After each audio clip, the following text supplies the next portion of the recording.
আজকের গল্প আমাদের শুরু হয় চক্রবর্তী ম্যানশনে। দীর্ঘ 3 থেকে 4 মাস ধরে আলোকরঞ্জন চক্রবর্তী তার হিসেবের গোলমিল দেখতে পাচ্ছে, কিন্তু কোথায় সেই গণ্ডগোল হচ্ছে সেটা তিনি কিছুতেই বুঝতে পারছেন না।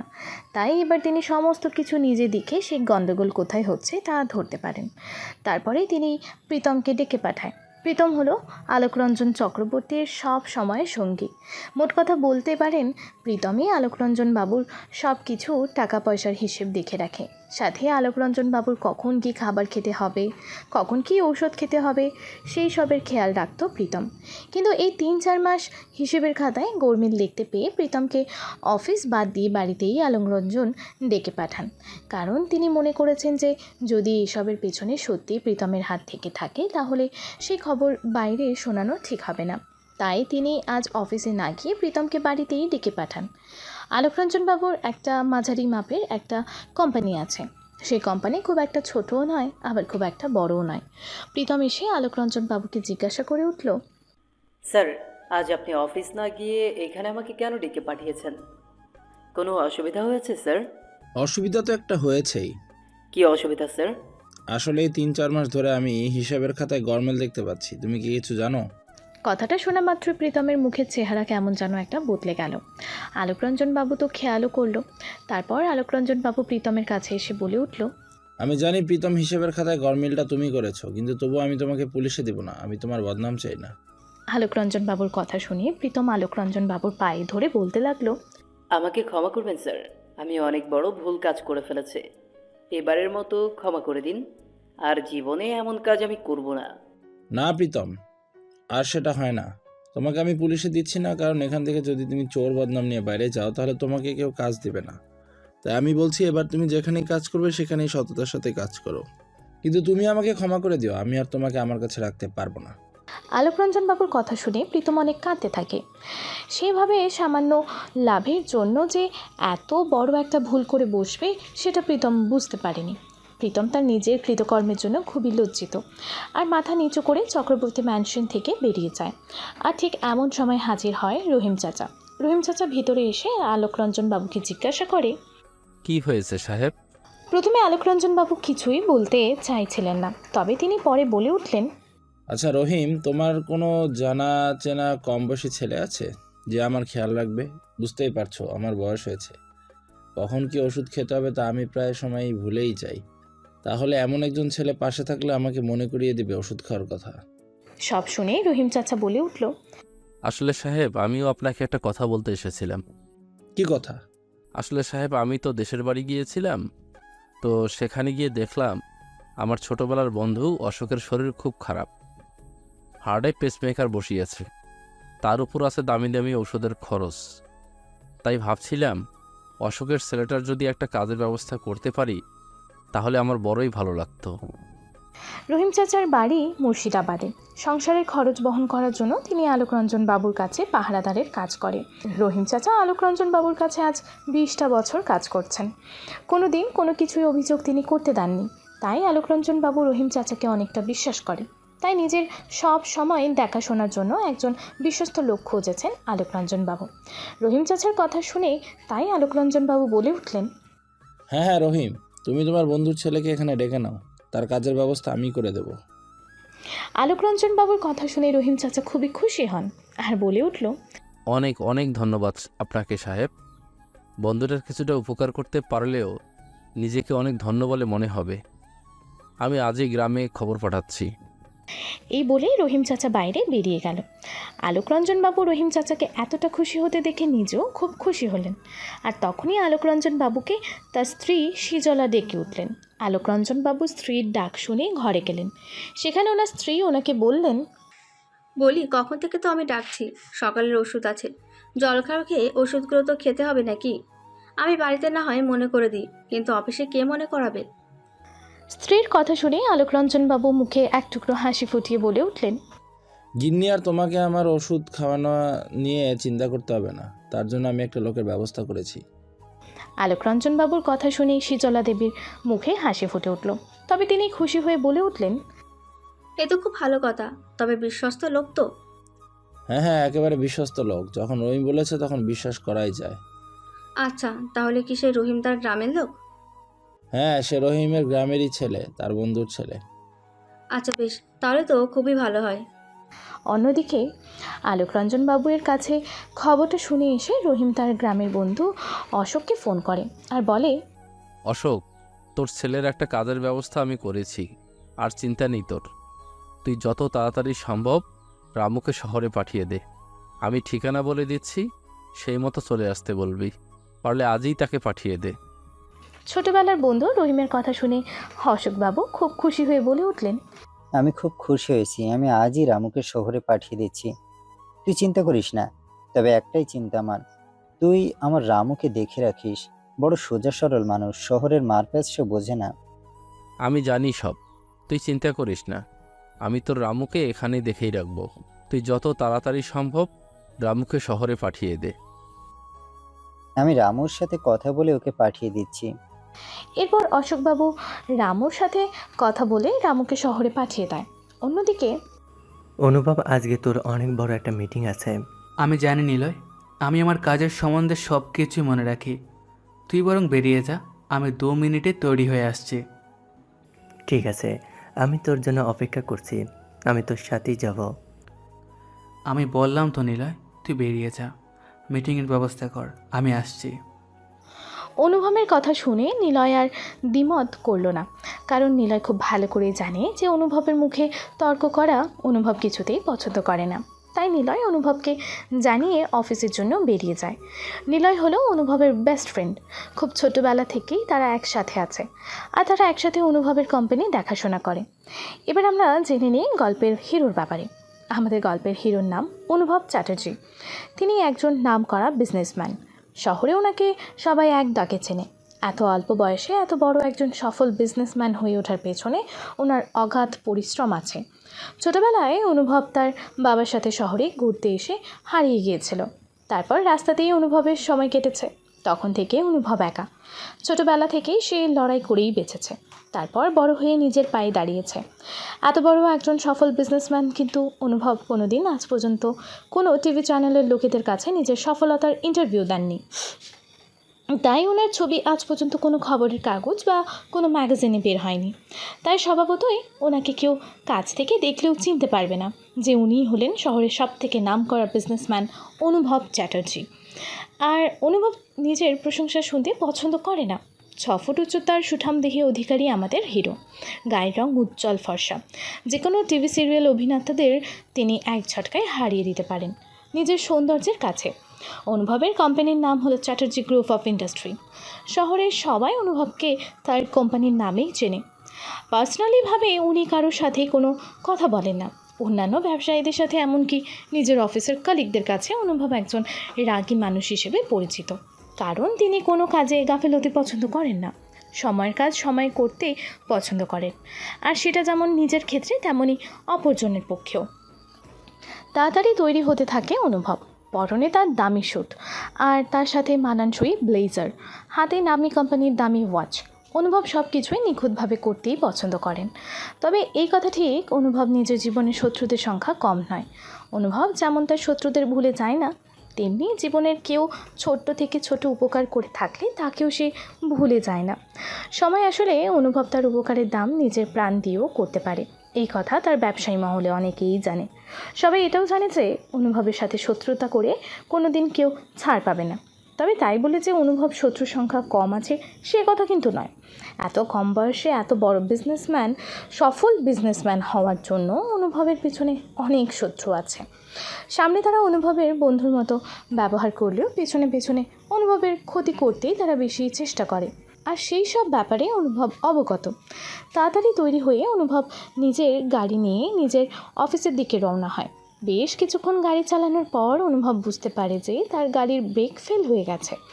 রাস্তায় তখন অনেক লোক, এমন অবস্থায় অনুভব কী করবে সেটাই বুঝতে পারে না। একটা ব্রিজের কাছে এসে অনুভব তার গাড়ির নিয়ন্ত্রণ একেবারে হারিয়ে ফেলে। কী করবে বুঝতে পারছে না সে। এমন সময় গাড়ির স্পিড আরও দ্বিগুণ বেড়ে যায়। অনুভব গাড়ির ওপর নিজের নিয়ন্ত্রণ হারিয়ে ব্রিজের উপর থেকে পড়ে যাবে। এমন সময় গাড়িটা এসে ব্রিজের ধারে আটকে থাকে। অনুভব সাহায্যের জন্য অনেককে ডাকলেও কেউ অনুভবকে সাহায্য করতে চায় না। আস্তে আস্তে গাড়িটা ব্রিজের নিচের দিকে এগোতে থাকে। আর একটু হলেই গাড়িটা নিচে পড়ে যাবে। এমন সময় একজোড়া শক্তপোক্ত হাত অনুভবকে টেনে ধরে। তারপর নিজের শরীরের সব শক্তি দিয়ে অনুভবকে গাড়ি থেকে টেনে বের করে। অনুভব গাড়ি থেকে বেরিয়ে যখন সেই সাহায্য করা মানুষটিকে ধন্যবাদ দিতে যাবে, তখন তাকে দেখে অনুভব তার মুখের ভাষা হারিয়ে ফেলে। অনুভব একেবারেই অবাক। অনুভব ভেবে এটা কিভাবে সম্ভব। সাথে সামনে দাঁড়িয়ে থাকা মানুষটি খুব অবাক। দুজনে দুজনের দিকে অবাক হয়ে তাকিয়ে আছে। এক সময় অনুভব বলে উঠল, এটা আমি কি দেখছি? আমি কি স্বপ্ন দেখছি? আমি তো বিশ্বাসই করতে পারছি না যে তুমি একেবারে আমার মতন দেখতে। এটা কি সত্যি কোনো স্বপ্ন? না না সাহেব, এটা কোনো স্বপ্ন নয়, এটা একেবারেই সত্যি। কিন্তু আমি তো আপনাকে দেখে একেবারেই অবাক। এটাও সম্ভব? এই একেবারেই আমাকে আপনি দিয়ে কথা বলবেন না। আমার তো মনে হয় আমাদের বয়সও এক হবে। তাহলে আপনি কেন? তুমি দিয়ে কথা বলো। আচ্ছা, তোমার নাম কি? শহরে এসেই প্রথম যে মানুষটির সাথে পরিচয় হলো রামুর, আর সেই মানুষটি এতটা ভালো হবে রামু সেটা জানতো না। রামু জানে যে শহরের লোকজন ভালো না, তবে সবাই একরকম না। রামু অনুভবের ব্যবহারে খুবই খুশি হয়ে বলে উঠল, আমার নাম রামু চ্যাটার্জি, আমি এখানে কাজের জন্য এসেছি। আচ্ছা আচ্ছা, এটা খুব ভালো খবর। আচ্ছা, আরেকটা কথা। অনুভব কথা বলতে বলতেই দেখলো তার পকেটের ফোনটা বেজেই চলেছে। হাতে নিয়ে দেখলো তাদের নিলয় ফোন করেছে। তাই তাড়াহুড়ো করে অনুভব ফোনটা থেকে রামুকে জিজ্ঞাসা করলো, তুমি এখানে কোথায় কাজের জন্য এসেছো আমাকে একটু বলবে? আর যদি তোমার ফোন নাম্বারটা দিতে। আমার তো ফোন নেই, তাহলে নাম্বার কোথা থেকে দিব? সব শুনে অনুভব বলল, আচ্ছা ঠিক আছে, তাহলে তুমি এটা বলো যে তুমি কলকাতায় কার কাছে কাজের জন্য এসেছো। যদি সম্ভব হয় পরে আমি তোমার সাথে যোগাযোগ করতে যেতে পারি। আমি তো চক্রবর্তী অ্যান্ড কোম্পানিতে আলোক রঞ্জন বাবুর বাড়িতে কাজের জন্য এসেছি। সব শুনে অনুভব বলে উঠল, আচ্ছা ঠিক আছে, তাহলে তুমি এবার যাও, আমি পরেই তোমার সাথে দেখা করব। এই বলে রামু অনুভবকে জানিয়ে নিজের কাজের দিকে পা বাড়িয়ে যেতে লাগলো। আর অনুভব পকেট থেকে ফোনটা বের করে নিলয়কে ফোন করে বলল, নিলয়, আজ আর কোনো মিটিং হবে না, ওটা বন্ধ করে দিস। আমার পক্ষে এখন অফিসে যাওয়া সম্ভব না। সব শুনে নিলয় বলে উঠল, কি হয়েছে? আর তুই এভাবে কথা বলছিস কেন? না আসলে রাস্তায় আস্তে আস্তে আমার একটা ছোট অ্যাক্সিডেন্ট হয়েছে, আমি বাড়ি ফিরে যাচ্ছি। অনুভবের অ্যাক্সিডেন্ট হয়েছে কথাটি শুনে নিলয় খুবই চিন্তিত হয়ে ওঠে আর বলে উঠল, কি হয়েছে তোর? তুই কি খুব অসুস্থ? কিছু হয়নি তো? আমি আসছি। আমি ঠিক আছে, তুই মিটিং বন্ধ করে বাড়ি আয়। আমার গাড়ির অবস্থা ভালো না, তুই আয়, আমি অপেক্ষা করছি। কোনো তাড়াহুড়ো করতে হবে না। এরপর অনুভব ফোন কেটে দেয়। নিলয় অফিসে আজ কোনো মিটিং হবে না সেটা জানিয়ে দিয়েই অফিস থেকে বেরিয়ে পড়ে। এদিকে অনুভব নিলয়ের সাথে ফোনে কথা বলতে বলতে পেছনে ফিরে কারোর চিৎকার শুনে সেখানেই দাঁড়িয়ে পড়ে। অন্যদিকে সকাল গড়িয়ে বিকেল হয়ে গেলে রামুর কোনো খবর না পেয়ে অশোকবাবু খুব চিন্তিত হয়ে পড়ে। তারপর তার বন্ধু রহিমকে ফোন করলে রহিম জানায় যে রামু এখনও তার সাহেবের বাড়িতে এসে পৌঁছায়নি। এই খবরটা শুনে অশোকবাবু খুব চিন্তা করে।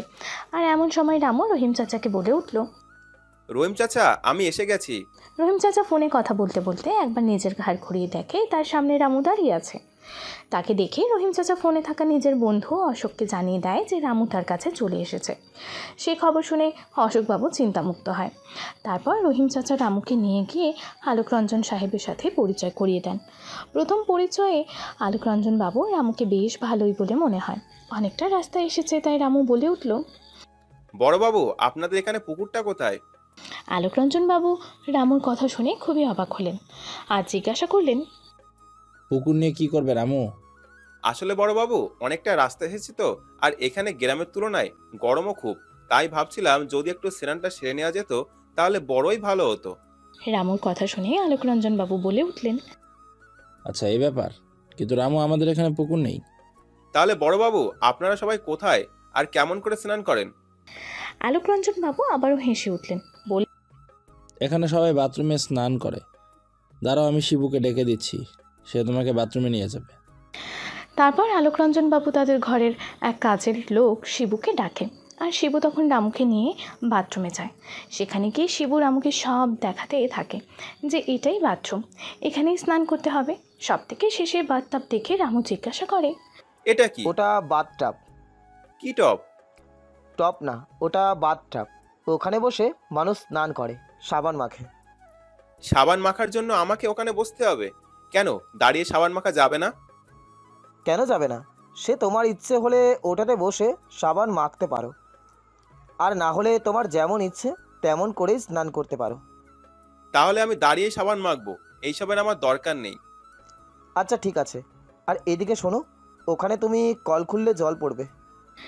শিবু সব কিছু দেখিয়ে বাইরে চলে আসে। তারপর খাবার টেবিলে রামুকে দেখে সবাই কেমন যেন চামচ দিয়ে খাবার খাচ্ছে, কিন্তু রামুর এসবে অভ্যস্ত নাই। তাই রামু জিজ্ঞাসা করে, এইভাবে খাবার খেতে হবে? কেন হাত দিয়ে খাবার খাওয়া যাবে না? আমার তো মনে হয় এটাতে খাবারই শুধু খাওয়া হবে, মন আর ভরবে না। আমাদের গ্রামে মাটিতে বসে হাত দিয়ে তরকারি সবজি সব দিয়ে মেখে খাওয়ার মধ্যে যে তৃপ্তি আছে, তা তো এই কাঁটা চামচ দিয়ে খাবার খেয়েও কোনো শান্তি নেই। আলোকরঞ্জন বাবু রামুর কথা শুনে বুঝতে পারলেন রামু শহরের আদব কায়দা কিছুই জানে না, বড় সহজ সরল মানুষ। কিছুক্ষণের মধ্যেই রামু আলোকরঞ্জন বাবুর মন জয় করে নেয়।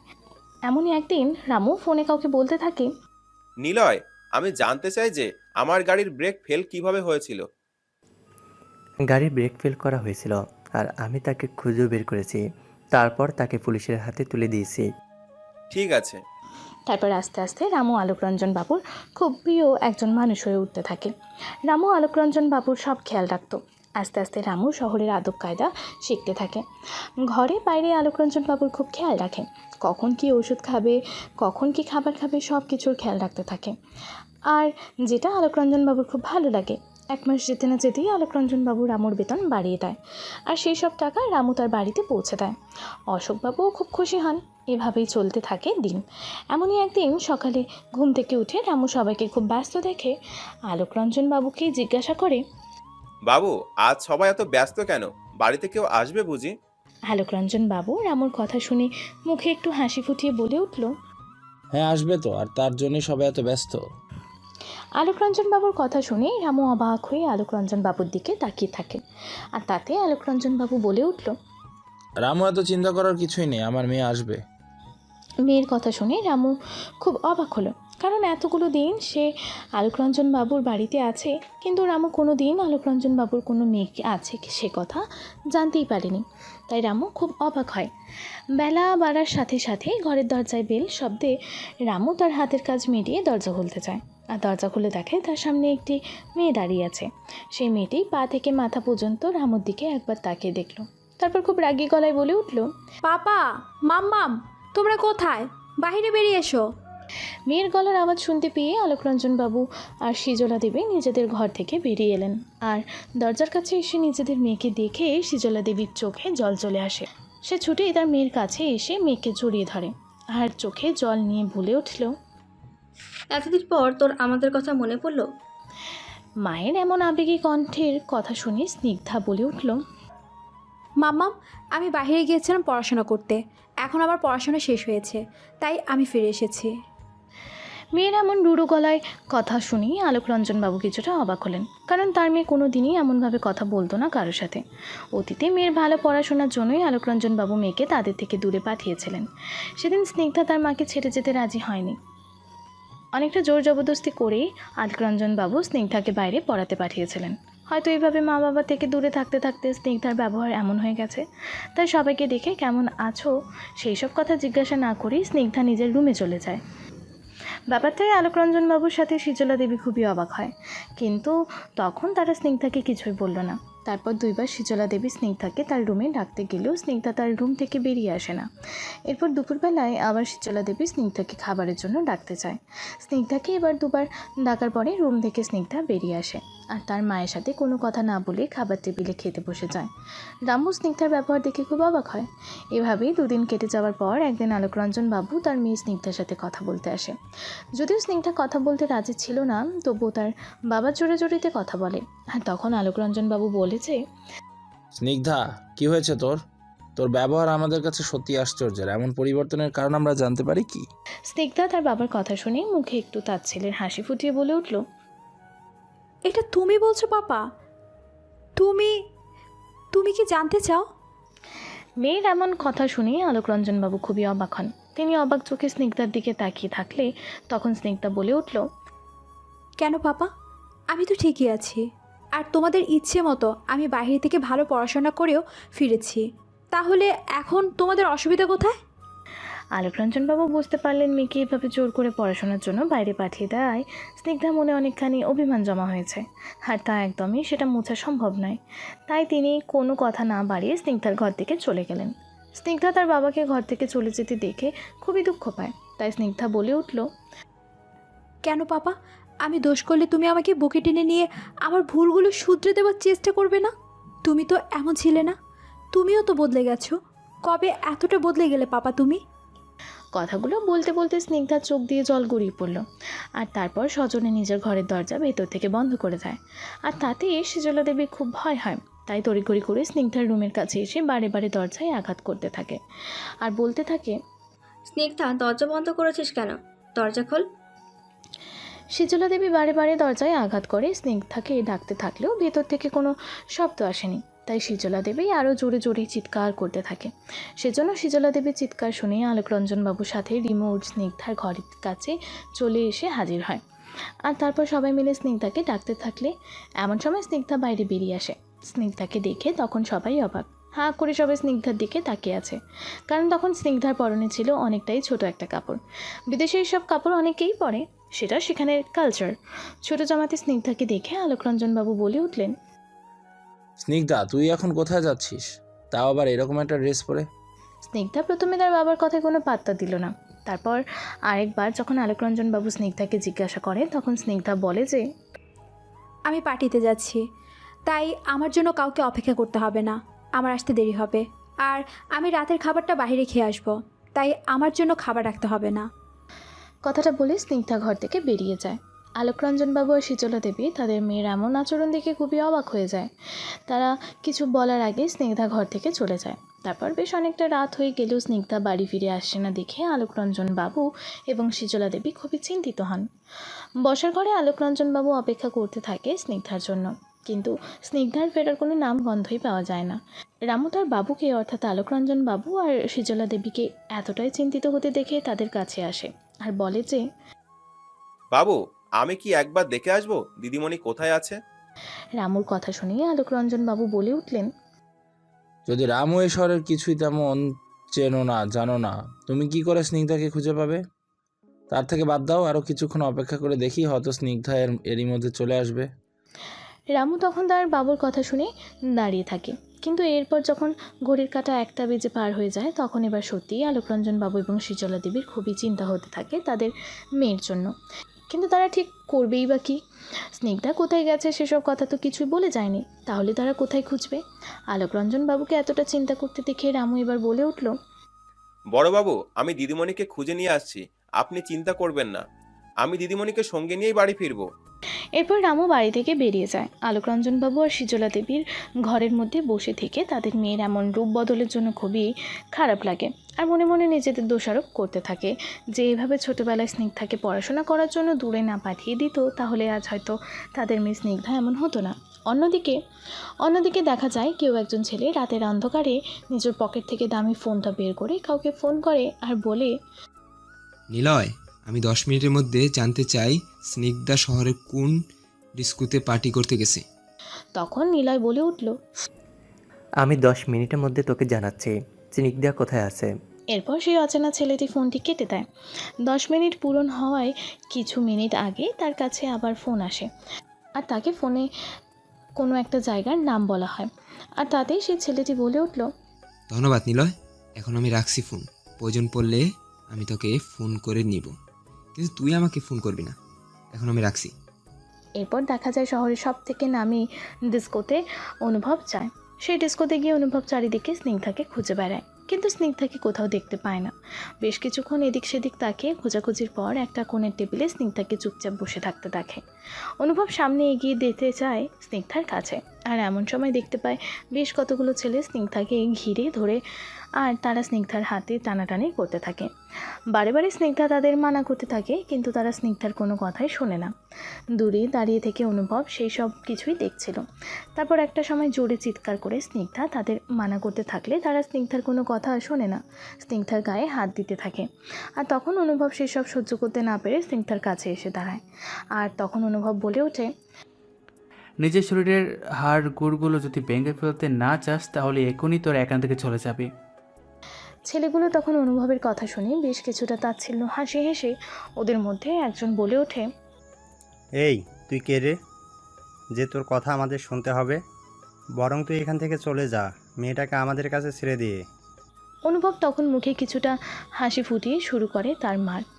সে একটা একটা ছেলেকে খুব ভালো মতন মারতে থাকে। একটা সময় সেই ডিস্কোর ম্যানেজার এসে তাদের মারপিট বন্ধ করে। এরপর সেই বাজে ছেলেদের ডিস্কো থেকে বাইরে বের করে দেয়। তারপর অনুভব স্নিগ্ধাকে নিয়ে আসতে গেলে অনুভব বুঝতে পারে যে স্নিগ্ধা প্রচুর পরিমাণে ড্রিঙ্ক করেছে। স্নিগ্ধার নিজের পায়ে চলার মতো ক্ষমতা নেই। তাই অনুভব স্নিগ্ধাকে টেনে ধরে, আর তখনই স্নিগ্ধা নিজেকে সামলাতে না পেরে অনুভবকে জড়িয়ে ধরে। নেশার ঘরে স্নিগ্ধা তখন তার চোখ খুলে তাকায়, আর তখন স্নিগ্ধা দেখতে পায় তার খুব কাছে একজন খুবই সুদর্শন ছেলে তাকে জড়িয়ে ধরে দাঁড়িয়ে আছে। তবে নেশার ঘরে থাকলেও স্নিগ্ধা বলে উঠল, এই তুমি কে? তোমাকে যেন আমার খুব চেনা চেনা মনে হচ্ছে। কোথায় দেখেছি বলো তো আমি তোমায়? আমি ঠিক মনে করতে পারছি না, তবে আমি নিশ্চিত তোমায় আমি কোথাও দেখেছি। তোমার নাম কি বলো? অনুভব তখন কোনো কথা বলতে চাইছিল না, শুধু এইটুকু কথাই বলল, স্নিগ্ধা, তুমি এখন আর কোনো কথা বলবে না। এখন চুপচাপ তুমি আমার সাথে বাড়িতে ফিরে যাবে। স্নিগ্ধা অনুভবের কথা শুনে খুবই অবাক হয় আর বলে উঠল, তুমি আমাকে চিনো? তুমি আমার নাম জানলে কিভাবে? তুমি কে? যতক্ষণ না পর্যন্ত তুমি তোমার পরিচয় দিবে আমি তোমার সাথে কথা বলবো না, আর কোথাও যাব না তোমার সাথে। স্নিগ্ধা এসব কথা বলে আবারও একটা চেয়ারে চুপ করে বসে পড়ে। অনুভব স্নিগ্ধার এমন পাগলামি দাঁড়িয়ে দাঁড়িয়ে দেখতে থাকে। একটা সময় স্নিগ্ধা অনুভবের কোনো কথা না শুনলে এবার অনুভব তার নিজের হাতের ঘড়িটার দিকে তাকায়, আর তাতে দেখতে পায় 3টা বাজতে যাচ্ছে। তাই আর কোনো কথা না বাড়িয়ে স্নিগ্ধাকে নিজের 2 হাতের বাহুতে তুলে নিয়ে বাইরে বেরিয়ে আসে। আর তখন স্নিগ্ধা হাত পা ছুড়ে চিৎকার করতে থাকে।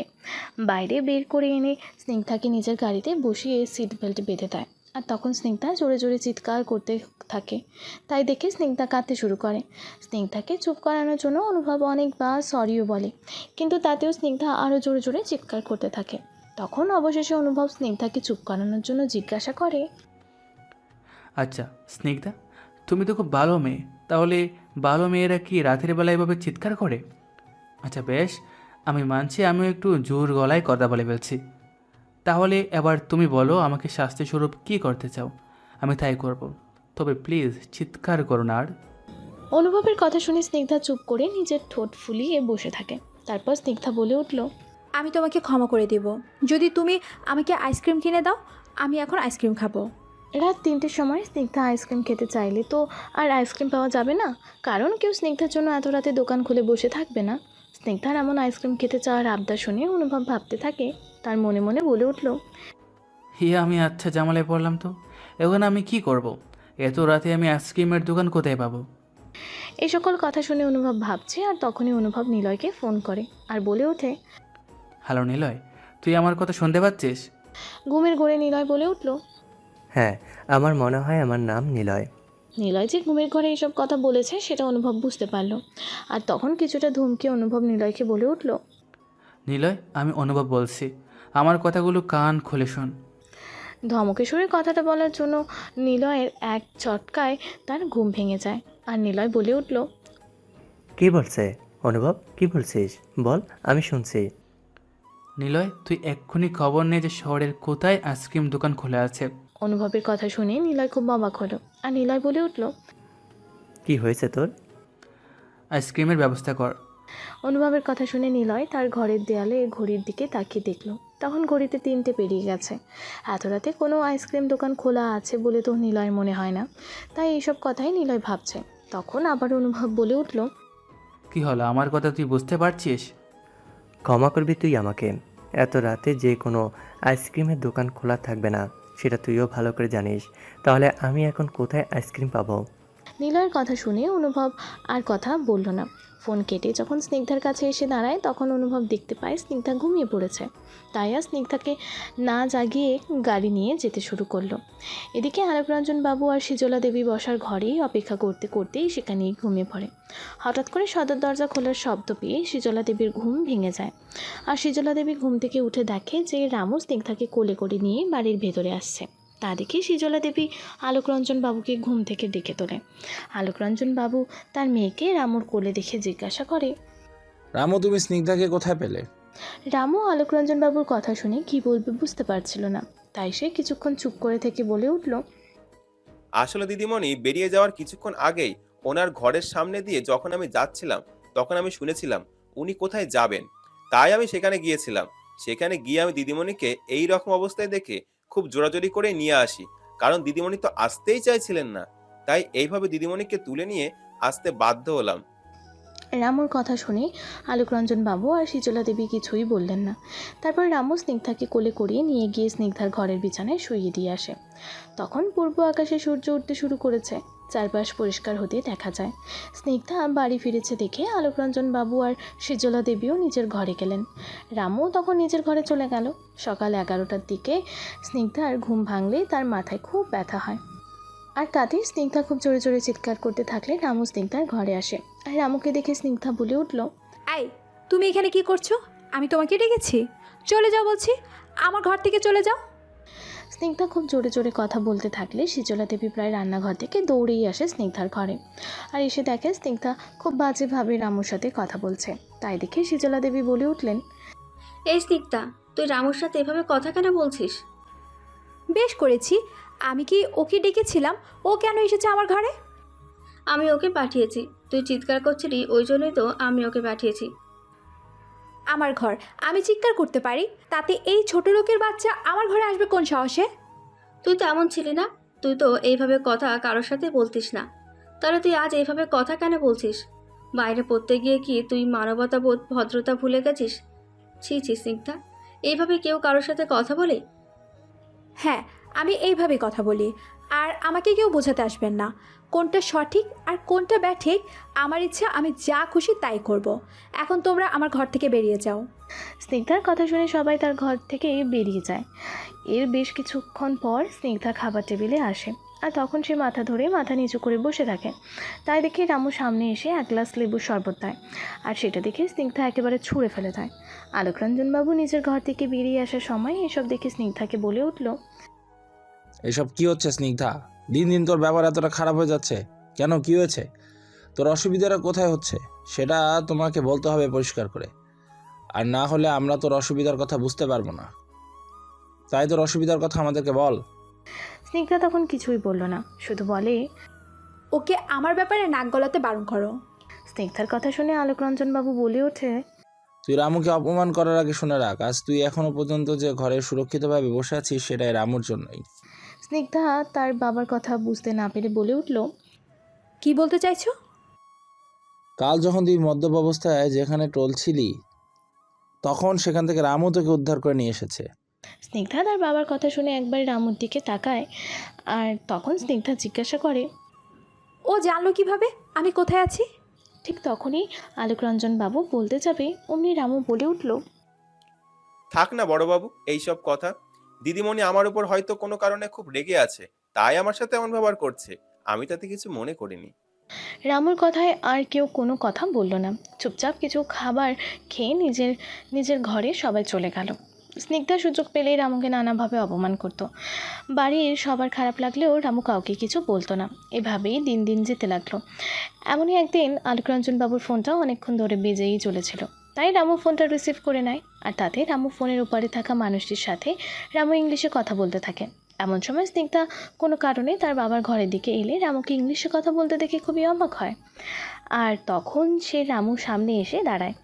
রামু স্নিগ্ধাকে দেখে খুব ভয় পেয়ে যায়, আর তাড়াতাড়ি ঘরে ফোনটা কেটে দেয়। আর তাতে স্নিগ্ধার আরও বেশি সন্দেহ হয় রামুর ওপরে। সে রামুকে জিজ্ঞাসা করে, তুমি কার সাথে কথা বলছিলে? আসলে ওই বড়বাবুর ফোনটা অনেকক্ষণ ধরে বেজেই যাচ্ছিল, তাই আমি ধরেছিলাম। সেটা বড় কথা নয়, বড় কথা হলো তুমি ফোনে কার সাথে ইংলিশে কথা বলছিলে। আমি যতটা শুনেছি তুমি তো গ্রাম থেকে এসেছো, আর গ্রামের মানুষ এত ভালো ইংরেজিতে কথা বলতে পারে এটা তো আমার জানা নেই। তুমি সত্যি করে বলো, তুমি আসলে কে? আমার প্রথম দিন থেকে তোমাকে খুব সন্দেহ হচ্ছিল, ব্যাপারটা আমি ধরতে পারিনি, তবে আজ ধরেছি। তুমি কি বলবে তুমি কে? না আমি পুলিশে খবর দেব? স্নিগ্ধার এমন চিৎকার চেঁচামেচির আওয়াজ শুনে আলোকরঞ্জন বাবু আর শীতলা দেবী তাড়াতাড়ি করেই ঘরে এলে স্নিগ্ধাকে রামুর ওপর আবার চিৎকার করতে দেখে আলোকরঞ্জন বাবু স্নিগ্ধাকে বলে, কি হয়েছে স্নিগ্ধা? তুই বারে বারে রামুর সাথে খারাপ ব্যবহার কেন করিস? তোর কি ক্ষতি করেছে রামু? আর আমি সত্যি বলছি, তোর এই ব্যবহার একেবারে ভালো লাগে না আমার। স্নিগ্ধা তখন তার বাবাকে বলে উঠল, হ্যাঁ জানি, এখন তোমাদের আমার কোনো কথা আর ভালো লাগবে না, কিন্তু তাতে আমার কিচ্ছু করার নেই। তবে আমি আজ একটা কথা বলতে চাই, এই রামু কোনো সাধারণ কেউ না। আমি জানি না তুমি ওকে কী দেখে কাজে রেখেছো, আর তার উপর আমাদের বাড়িতে রেখেছো। আমার ওকে প্রথম দিন থেকে খুব সন্দেহ হয়, আমার মোটেও ওকে ভালো লাগে না। স্নিগ্ধার কথা শুনে শীতলা দেবী বলে উঠলেন, তোর কেন রামুকে ভালো লাগে না? আর রামু তোর কি ক্ষতি করেছে? আর সন্দেহ? কিসের সন্দেহ হয় তোর? সেটা তুমি আজ ওকে জিজ্ঞাসা করো। আজও বাবার ফোনে কার সাথে কথা বলছিল, আর যদিও বা কথা বলছিল তাহলে সে ইংরেজিতে কিভাবে কথা বলতে পারে? আমাকে একটু বুঝিয়ে বলতে পারবে? আমি তো তোমাদের কাছেই শুনেছি রামু গ্রামের সহজ সরল মানুষ, আর গ্রামের মানুষ এত ভালো ইংলিশ বলতে পারে এটা তো আমার ধারণার বাহিরে। স্নিগ্ধার কথা শুনে আলোকরঞ্জন বাবু ও শীতলা দেবী রামুর দিকে তাকিয়ে রইলেন। রামু তখন কি বলবে খুঁজে পাচ্ছিল না। তখন সে আমতা আমতা করতে থাকে। সেই সুযোগে স্নিগ্ধা বলে ওঠে, দেখেছো, পেটে কোনো চুরি না থাকলে বা কোনো অপরাধবোধ না থাকলে এইভাবে কেউ আমতা আমতা করে না। আমি নিশ্চিত এর পিছনে কোনো কারণ আছে। তখন আলোকরঞ্জন বাবু রামুকে জিজ্ঞাসা করে, রামু, তুমি কি সত্যি ইংলিশে কথা বলছিলে? নিজের বাবার কথা শুনে স্নিগ্ধা বলে উঠল, ও, তার মানে আমার কথা তোমাদের বিশ্বাস হচ্ছে না, তাই তুমি ওকে আবার জিজ্ঞাসা করছো যে ও ইংলিশে কথা বলেছে কি না। আমি তো বলেছি ও ইংলিশে কথা বলেছিল। আমার কি কানগুলো খারাপ হয়ে গেছে? তুই আবার ভুল ভাবছিস, ইংলিশে কথা বলা তো অন্যায় নয়। আমি কখন বললাম যে ইংলিশে কথা বলাটা একটা অন্যায়? আমি শুধু এটা জানতে চেয়েছি যে গ্রাম থেকে এসেছে সে এত ভালো ইংলিশ কিভাবে বলতে পারে। সে কি আদৌ গ্রামের ছেলে বা অন্য কেউ? রামু স্নিগ্ধার এসব প্রশ্ন শুনে বেশ কিছুটা ঘাবড়ে যায়। তাই একবার চোখ বন্ধ করে দীর্ঘ নিঃশ্বাস ত্যাগ করে বলে উঠল, আসলে দিদিমণি, আমি আমাদের গ্রামে স্কুলে স্যারের কাছে ইংলিশে কথা বলা শিখেছি। রামুর কথা শুনে সবাই চুপ করে যায়। এরপর কেটে গেছে বেশ কয়েকটা মাস। আলোকরঞ্জন বাবুর কোম্পানিতে কিছু অসুবিধা হয়, আর সেটা নিয়ে আলোকরঞ্জন বাবু এখন প্রায় সময় খুব চিন্তায় থাকে। মনে মনে যেন কত কিছু ভেবে যান, আর সেটা রামুর দৃষ্টি এড়ায় না। সে বারে বারে জিজ্ঞাসা করে তার বড়বাবুকে তার কি হয়েছে, কিন্তু আলোকরঞ্জন বাবু রামুকে কিছুই জানায় না। তারপর অনেকটা জোরাজুরিতে আলোকরঞ্জন বাবু রামুকে সবটা বলে দেয় যে আসলে রামু, আমার কোম্পানির অবস্থা খুব একটা ভালো না। সামনে একটা মস্ত বড় অর্ডারের ডিল আছে। যদি সেই ডিলটা আমি পেয়ে যাই তাহলে আমার কোম্পানি আবার ঘুরে দাঁড়াতে পারবে, না হলে আমার কোম্পানি চিরদিনের মতো বন্ধ করে দিতে হবে। আর তুমি এটা নিশ্চয়ই বুঝতে পারছো যে একটা কোম্পানি বন্ধ হয়ে গেলে সেই কোম্পানিতে যারা কাজ করে তাদের সমস্ত কাজ চলে যাবে। তারা রাস্তায় এসে পড়বে। না খেয়ে খেতে পেয়ে আমার সব কর্মচারীর অবস্থা খুবই খারাপ হয়ে যাবে। আর আমি মালিক হয়ে সেসব কিভাবে দেখি বলো? তাই তো আমি চিন্তায় আছি। রামু আলোকরঞ্জন বাবুর কথা শুনে বেশ গভীর চিন্তায় পড়ে যায়। আর সেটা দেখে আলোকরঞ্জন বাবু বলে উঠলেন, রামু, কি ভাবছো? শুধু ভগবানের কাছে তুমি এইটুকু প্রার্থনা করো যে আমি যেন ডিলটা পেয়ে যাই। রামু তখন নিজের ভাবনার জগৎ থেকে বেরিয়ে এসে তার বাবুকে বলে উঠল, বড়বাবু, আপনি নিশ্চিন্ত থাকুন। আমার মন বলছে আপনি ডিলটা পাবেন। আপনার কোম্পানি বন্ধ হবে না। আপনি খুবই ভালো একজন মানুষ, আর ভালো মানুষের সাথে ভগবান কোনোদিনই কোনো খারাপ করে না।